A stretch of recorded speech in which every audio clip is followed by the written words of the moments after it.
Joining us this morning, the Cross Bayou project continues to be a hot and somewhat controversial topic, somewhat to say the least. Joining us to give us an update is Mr. Larry English from Gateway Development Consortium and Mr. J.R. Chantengco from Black Pearl Investments. Gentlemen, welcome to KEEL. How are you today?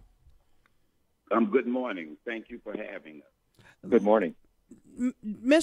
Can I call you JR? Is that all right? Absolutely. Well, this is the first I'm hearing of Black Pearl Investments. Tell us about your involvement. What are you bringing to the table for our Cross Bayou project? Yes, thank you. Black Pearl Investments is an investment bank in New York. We represent numerous investors and institutional clients, and our main goal is bringing private sector investments in projects such as Cross Bayou Pointe. Mr. JR, what makes Shreveport, what makes this Cross Bayou idea, what makes it such a good deal? Well, I think the key part of this project is the fact that there is land available.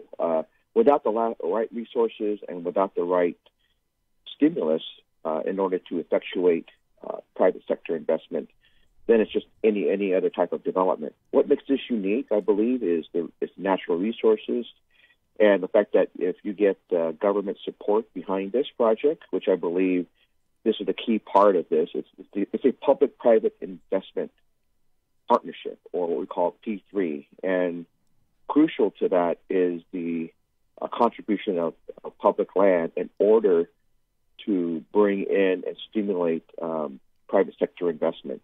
And if I may say so, a new federal program just recently got passed under the Tax Cut and Jobs Act last year, and it requires the state and the Secretary of State in Louisiana to certify what is known as the Federal Opportunity Zone program. And it happens to be that Cross Bayou Pointe is located within that zone, which qualifies for additional tax incentives for the private sector to invest into. Have any of your guys been to town? Have you met with any local officials yet? Yes. Well, Larry English and our local partners have. Yes, obviously, I have been there, and we are presently have meetings scheduled across the state to meet with state officials and officials at some of the agencies that will be involved in the project. Larry, we're talking to Larry English, who's a local guy. You now live in New York, though. Where are we on getting this started? You got your memorandum from the city. What now? What's the timetable looking like?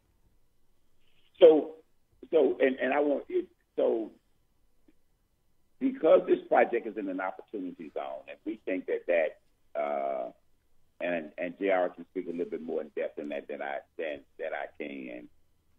In order to take full advantage of the opportunity zone, you have to have broken ground by the end of December 2019. So our focus of it is, and we're going to be pressing hard with local and state officials to meet that deadline. Because if we meet that deadline, one of the issues that was always the local citizens were always asking is, how are you going to finance this project? The local politicians, pardon me, Mr. Larry, the local politicians, the local folks we've talked to said probably nothing is going to happen before the elections this fall. Do you agree with that? Well, the question that is yes and no, because this project is so complex, it's more than just the city involved. Okay, mm-hmm. So we've reached out to the Red River Waterway. It's the state of Louisiana. There's environmental issues going on. So in terms of breaking ground, no, we're not going to break ground until after the election is over with. But even if there was not an election in place, it's just not feasible on a project of this size and scope that you would break ground before the first or the second quarter of next year. What's the first phase going to be, Larry? Obviously, in our mind, the first phase of this project is the municipal complex. We're talking to other tenants potential game-changing tenants that I'm just not at liberty to talk about. But in our mind, we've always focused on that getting the state to work with us with the municipal complex as the anchor tenant is the key to the project. Excuse me, Mr. Larry, by municipal complex, you mean the state office building? The state office building, okay. Correct. Okay. Correct. JR, can we go back to the investment opportunities? Do you have players with their checkbooks out ready to invest in Cross Bayou? Let's just say that we have a short list of folks that we can go to. And by the way, this is just one of many programs that's in our toolbox. So in public-private finance, not only do we have this new Opportunity Zone program, but we have established programs. Our firm is experienced and has been involved in what is known as the low-income housing tax credits. We've also been involved in new market tax credits, as well as the EB5 capital program. So there are additional quasi-government programs that are also tools we can utilize in order to bring to bear for this project. Not only that, but I believe our firm had put together financing through HUD, one of the largest agency lenders in the country, Greystone Servicing, had put together a letter of interest in order to help finance just the residential components of this project. So we have already key investors and players that are lining up, and we believe we'll have many more to come. So Irvin, if I could just address your question and try to be because you both chuckled when I asked you about checkbooks. No. Because let me tell you why. Let me tell you why I chuckled. So we're talking about going to the private sector and asking them to invest a substantial amount of money in this project. There is a level of due diligence that just has to be done before someone will write us a check. For instance, we're still dealing with the fact that this whole site is a brownfield site. Sure. Okay. Mm-hmm. We are working with the state is giving us access to all of their information. We're getting information from the city of Shreveport in terms of that there are a couple of private landowners involved. So you asked what's the first phase of it is. Mm-hmm. Actually, the first phase of it is that we've got to get the state, the city, and the private landowners in a room together to come up with a comprehensive plan to remediate that site. So if I'm an investor, no matter how excited I am, and the investors, trust me when I tell you, there's excitement about that project. I'm not going to write a check until there are some issues that need to be solved. Gotcha. Number one, okay, Mm-hmm. right? Right. The other side of it is that, although we've gotten the support of the majority of the city council, obviously we are in a mayor's race, okay? And JR can speak to this, an investor would like to at least know who the new mayor is going to be. Sure. Okay? So there's a lot of technical issues that we have to deal with. So assuming that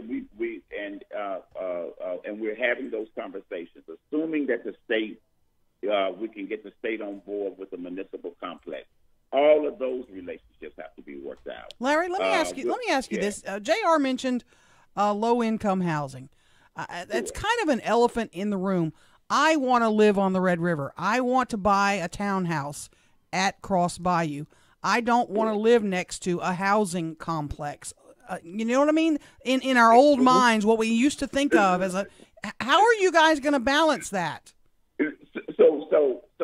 So what's interesting is that government, and JR can speak to this, those agencies so we're talking about affordable housing, those agencies that will finance affordable housing, they don't finance what's called traditional projects anymore. That's Mm-hmm. not what they do. Right. What they finance is mixed use.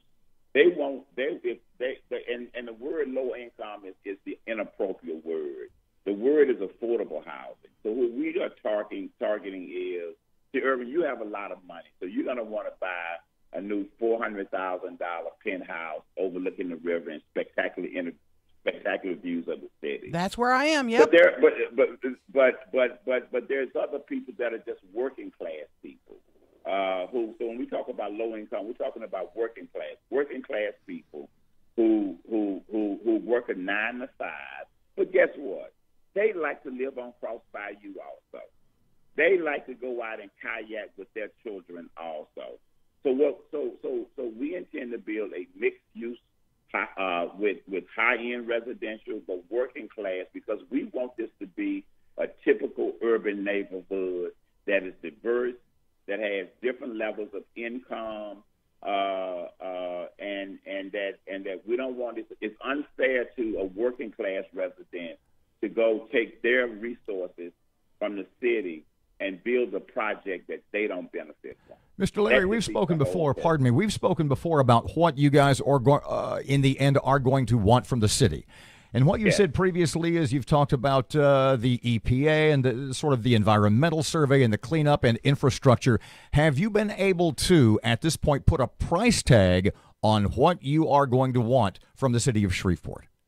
No, because we're still assembling all of the data. For instance, on the brownfield issues. Obviously, the value of the land is what the value of the land is, and we've not yet set a cost of the value of the land. But the way you can look at the value of the land is that it's a net gain for the city. Because JR can address this from the standpoint that most of that land is sitting vacant right now, so it's costing the city to maintain it. So there's probably that value, and obviously the infrastructure. We don't know what that number is going to be, because we're going to be asking other agencies to contribute to that infrastructure also. For instance, the Red River Waterway to Hard Bank, the project. And as I said to you in the past, because we are in an urban core, the infrastructure, putting in infrastructure is going to be significantly less than what it might be on other developments out on the outer edges of the city.